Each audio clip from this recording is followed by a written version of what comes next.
Je continue sur mes tâches électriques. Et donc j'ai reçu plusieurs boutons.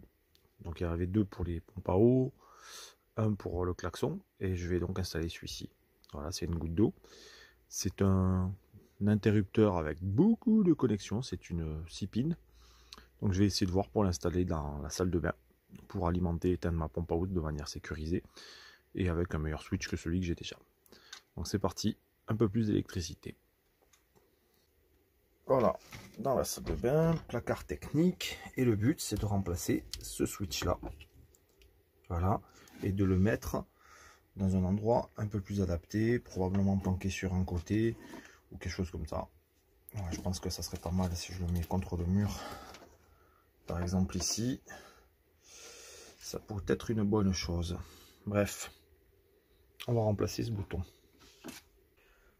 Je me suis bien pris la tête pour remplacer ce vieux switch qui me servait pour l'alimentation et le contrôle de la pompe à eau par celui-ci, qui est personnalisé avec une forme de goutte d'eau et qui s'allume et qui s'active quand j'appuie. Donc ça me permet de sécuriser la pompe à eau, mais alors vous voyez là, ces codes couleurs et ces câbles, ouh, je me suis vraiment pris la tête comme c'est pas permis. Mais j'y suis arrivé.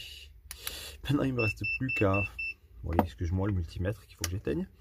Il me reste plus qu'à faire tout ça au propre, hein, mettre le câblage comme il faut, faire un renvoi étanche et positionner le bouton au bon endroit. Mais enfin, j'ai pu câbler ce bouton.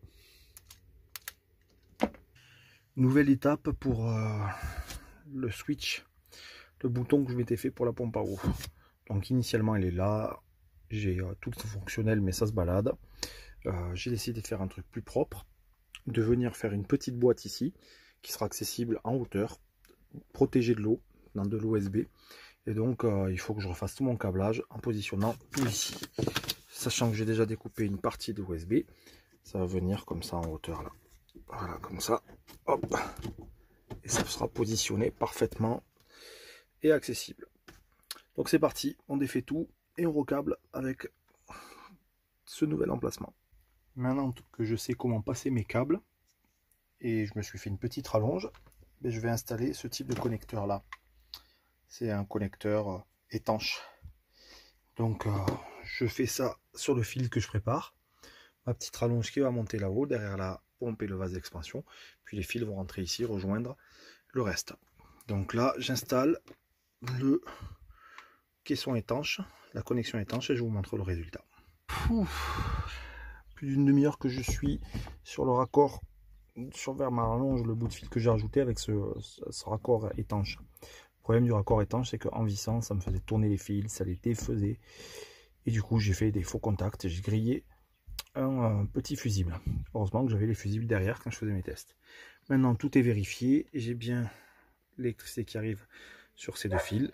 Tout est ok, là on est ok puisque c'est sécurisé, c'est étanche. Et j'ai plus qu'à refaire mes branchements corrects pour pouvoir alimenter mon bouton et la pompe à eau en même temps.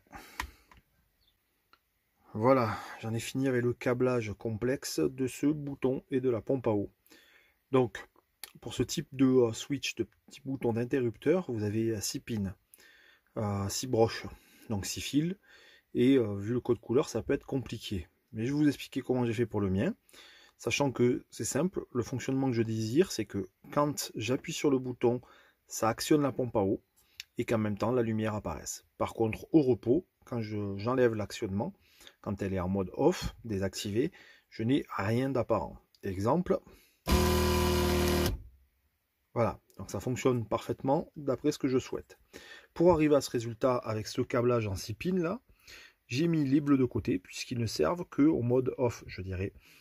Et c'est les verts qui vont nous intéresser. Mais dans un premier temps, on arrive du câble qui va venir apporter le signal avec le positif et le négatif, c'est ici. On va partir sur le négatif ici. Hop. Sur mon câble négatif, je vais retrouver le fil qui part à la pompe à eau, un noir, un fil qui part à mon interrupteur et ma source négative. Pas plus que ça. Ensuite, sur mon fil positif, là je fais plus simple, j'en ai que 2 fils. J'ai mon fil positif là en marron, qui va partir sur un vert, c'est-à-dire un relais, peu importe lequel, hein, mais sur mon interrupteur. Et puis après, c'est mon interrupteur qui va venir alimenter à travers le rouge ma pompe à eau et mon bouton. Voilà, les deux, donc c'est-à-dire que j'ai un fil rouge qui part vers la pompe à eau, un fil rouge qui part vers mon interrupteur. Et le deuxième fil vert qui rejoint aussi ce réglage-là. Ça va servir de bascule, de relais. En gros, l'électricité va arriver ici seulement quand le bouton sera appuyé. Et donc forcément, elle va distribuer à la fois la lumière à l'interrupteur, mais aussi le fonctionnement à la pompe à eau, le démarrage de la pompe à eau. Donc voilà, j'espère que c'est un peu plus clair pour vous, si vous tombez sur ce genre de broche. Quant à moi, c'est bon, je peux enchaîner et me le mettre correctement à cet emplacement-là. Et voilà, j'ai terminé d'installer et de modifier le circuit électrique avec ce petit interrupteur que nous voyons dans un endroit planqué dans le placard ici. Donc j'ai fait une petite boîte étanche, tous les câbles arrivent là, les câbles de la pompe à eau, etc. Et la source passe ici par ce raccord qui est étanche. Voilà. Et puis ben, on a un bouton qui nous permet de contrôler la pompe à eau à n'importe quel moment, dans un endroit planqué mais utile. Sachant que bah, c'est très simple, là elle est allumée, là elle est éteinte. Si je fais partir de l'eau du robinet, voilà, hop, on va réappuyer et vous allez voir, ça amorce la pompe à eau. Voilà, donc mission réussie, c'est propre, c'est sécurisé, c'est très bien.